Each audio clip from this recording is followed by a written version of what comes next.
Assalamualaikum warahmatullahi wabarakatuh. Selamat pagi, siang atau malam, tergantung kapan adik-adik menonton video ini. Perkenalkan sekali lagi, jika ada belum kenal, nama kakak itu Uli Hidayat. Sekarang sedang bersekolah di Sekolah Tinggi Meteorologi, Klimatologi, dan Geofisika atau STMKG Jakarta. Sudah cukup lama sejak video terakhir yang kakak buat, yang dimana membahas soal-soal latihan TKA Fisika untuk persiapan tes STMKG. Nah, dan terima kasih juga untuk adik-adik yang sudah subscribe channel ini. Ya, saya lihat jumlahnya ada banyak lah ya tadi ya. Nah, oke, seperti biasa, mari kita lanjutkan untuk membahas soal-soal TKA Fisika ini.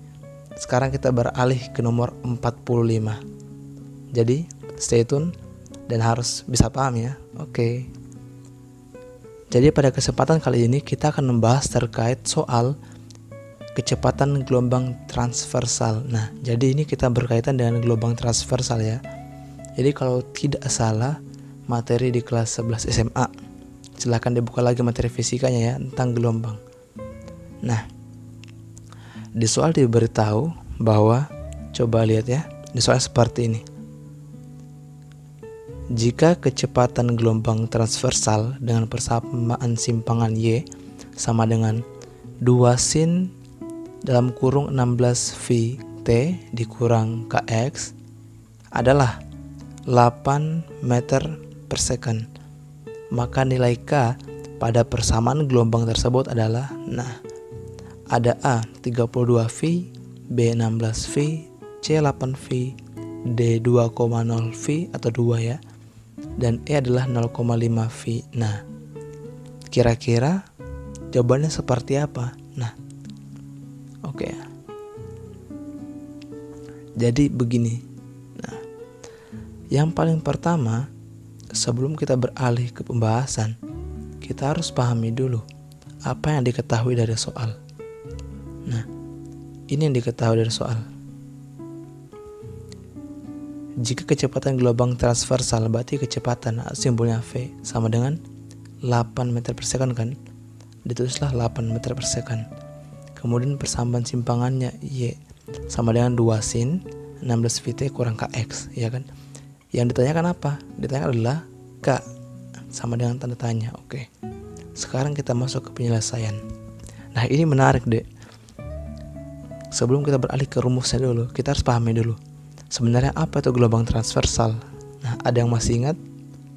Ya, jadi gelombang transversal itu adalah gelombang yang arah rambatnya tegak lurus terhadap arah getarnya. Nah, banyak contoh dari gelombang transversal ini. Ada gelombang pada tali ataupun pada gelombang cahaya. Nah, bisa lihat pada gambar ini ya. Nah, kurang lebih ke gambar seperti ini. Jadi arah getarnya ya ini, arah rambatnya dia adalah ke kanan. Ke kanan sini nih, arah rambatnya. Nah, namun arah getarannya itu tegak lurus. Arah getaran adalah ke atas ini. Nah, makanya disebut ini adalah sebuah gelombang transversal. Jadi saya ulang lagi. Gelombang transversal adalah gelombang di mana arah rambatnya akan tegak lurus dengan arah getarnya yang ke atas, kayak begitu. Kurang lebih seperti itu tentang gelombang transversal. Nah, terus ketika dia berjalan gelombangnya ini, dia punya simpangan. Nah, simpangan ini istilahnya kita bisa istilahkan sebagai jarak lah gitu. Nah, untuk mencari jarak seberapa besar dia menyimpang, kita pakailah rumus ini, yang nantinya akan menuntun kita juga pada jawabannya. Oke. Nah, lihat ya. Ini menarik.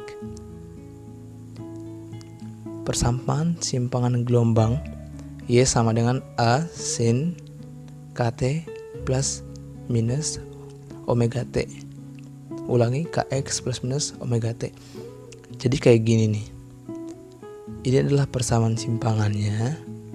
Bagaimana caranya dari persamaan umum ini kita sesuaikan sama persamaan di soal untuk mencari A-nya berapa, K-nya berapa, omeganya berapa, kayak gitu loh. Dan ingat, pada persamaan kecepatan gelombang, V sama dengan omega per K. Nah ini penting juga nih, harap diingat rumus ini ya, untuk mencari kecepatan gelombang. Nah, dari soal, bisa teman-teman lihat dari soal ya, kan soalnya gini, Y sama dengan 2 sin dalam kurung 16 VT kurang KX, ya kan. Nah, kalau kita mengikut ke persamaan ini, berarti A-nya kan berarti 2, A sin berarti 2 sin, berarti ini sama dengan 2. Terus ini sin KX, K. Tapi kan KX kan di sini T duluan kan, berarti ambil ini dia omega T. Berarti omega T 16 VT. Sehingga berarti omeganya itu adalah 16 V gitu. Nah, omega adalah 16 V. Terus KX, K-nya di sini belum diketahui. Ini nanti yang dicari K-nya ini. Kayak begitu loh. Ya kan? Nah, kalau sudah ketahui A-nya berapa, omeganya berapa, kita masuk ke rumus ini. Nah, V sama dengan W per K, ya kan? Omega per K. Nah, jadinya kalau kita mencari K, cukup dibalik saja. K-nya naik ke samping sini, V-nya turun ke bawah. Jadi K sama dengan omega per V. Nah, omeganya berapa? 16 V. V-nya berapa? V-nya sudah dikasih tahu di soalnya. Wah, mana nih? Nah, disinilah kurang lebih ini V-nya. 8 meter per second. Ini ya. Ada di sini juga. Nah, sehingga berarti sama dengan 16 V per 8. 16 bagi 8 adalah 2. Jadi hasil akhirnya K sama dengan 2 V. Yang paling cocok adalah pilihan D, 2,0 V. Nah, jadi ini ya jawabannya ya. Oke. Cukup sekian untuk video kali ini. Terima kasih atas partisipasi dan perhatiannya adik-adik. Ingat, jika ada yang kurang jelas atau ada yang ingin ditanyakan, silahkan tinggalkan tulisan di kolom komentar di bawah. Saya sangat mengapresiasi itu. Oke, sampai jumpa pada video berikutnya. Wassalamualaikum warahmatullahi wabarakatuh.